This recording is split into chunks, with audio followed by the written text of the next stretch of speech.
Catherine, oye, mucha gente está cantando aleluya y ahora se siente como un espíritu de que, wow, estamos renaciendo de nuevo, se está abriendo la economía, Memorial Day, vamos a gastar.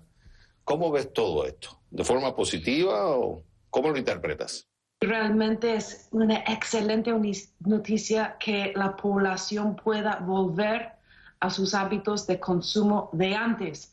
Ahora, lo que debemos tener en cuenta, Xavier, es que estos datos, dado el año pésimo que tuvimos el año pasado, que básicamente tuvimos que 3-4 meses de la economía básicamente cerrada, pues estos datos no son sostenibles y muchos de estos datos tal vez van a ser alarmantes o tal vez van a ser, wow, aleluya, como dices, pero realmente esto es una fase que tenemos que vivir para volver a llegar a la normalidad, que son ritmos de crecimiento más desacelerados y todo vuelve a normalidad, yo diría el año que entra. Ok. El 70%, si no me equivoco, aproximadamente el 70% o 2/3 partes del PIB o del GDP de Estados Unidos proviene del consumo. O sea que cuando tú tienes que se abre la economía, la gente sale a los restaurantes, ahora toman los autos, empiezan a tomar los aviones, o sea, hay un consumo. Eso es positivo para la economía, ¿correcto? Pues sí, claro, porque como dices, es más del 70% del Producto Interno Bruto que viene del consumidor. Y tenemos en este país una demanda acumulada tenaz, que quiere decir de que, hombre, cuando la gente se ponga la vacuna es como que han vuelto a vivir. Okay. Entonces salen a comer, salen, como dices, a visitar a su mamá en New York o toman esa vacación, compran el carro. Ya supimos que en los últimos datos inflacionarios, los datos que más impulsaron la tasa de inflación era de coches usados, nuevos. Bueno, sabemos que también hay temas de escaseces en el sistema, pero el punto es de que el consumo es lo que nos puede matar y el consumo es lo que nos puede salvar. Y en este caso, esas cifras que este año Estados Unidos va a crecer 6.5%, esas cifras están impulsadas por el consumo y por inversión privada. Y eso es una excelente noticia. Eso es una excelente noticia. Vamos a entrar un momento en el tema de la inflación, pero antes de entrar en el tema de la inflación, porque aquí entonces viene la inflación y las consecuencias de la política monetaria. ¿Cómo tú ves todo esto reflejado en el mercado accionario? Bueno, el mercado accionario está a niveles récord altos o muy cerca a niveles récord altos, pues precisamente porque estamos reabriendo, pero también por estímulo fiscal, del cual estamos hablando de una magnitud jamás visto en la historia de los Estados Unidos. Estamos hablando de 30% del PIB en gastos que suman a 30% del PIB en los últimos 12 meses, solo en los últimos 12 meses, 6 trillones de dólares inyectados en el sistema por parte del gobierno federal, y luego tienes también el componente monetario. El componente monetario es, bueno, yo diría entre fiscal y monetario, estamos hablando de medidas de emergencia que sigan a pesar de que hemos salido de la emergencia.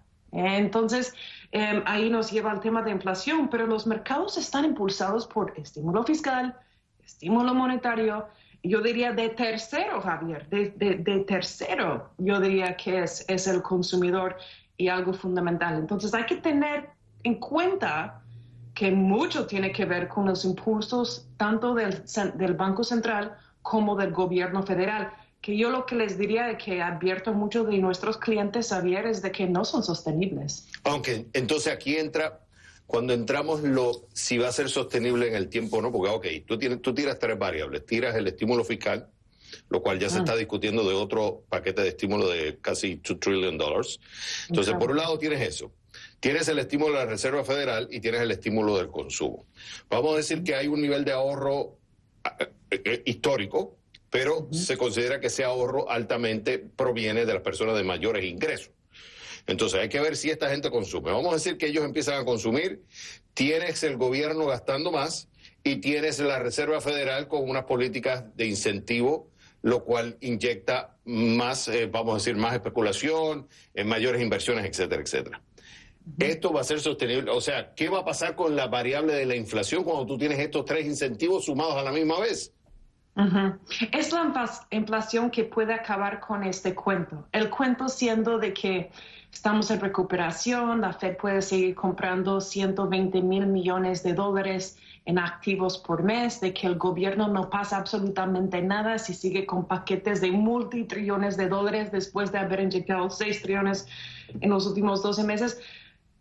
No pasa nada porque todavía no hay inflación. O sea, lo que estamos viviendo en estos momentos son datos que yo los llamo como ruido, porque los datos de hoy en día que salió las últimas semanas y que los mercados empiezan a bajar son transitorios, son porque hay escaseces, son por base estadística. Hay que acordarse, y es muy importante tener esto en cuenta, que el año pasado estamos viviendo en los meses de la economía cerrada, entonces la base es muy baja.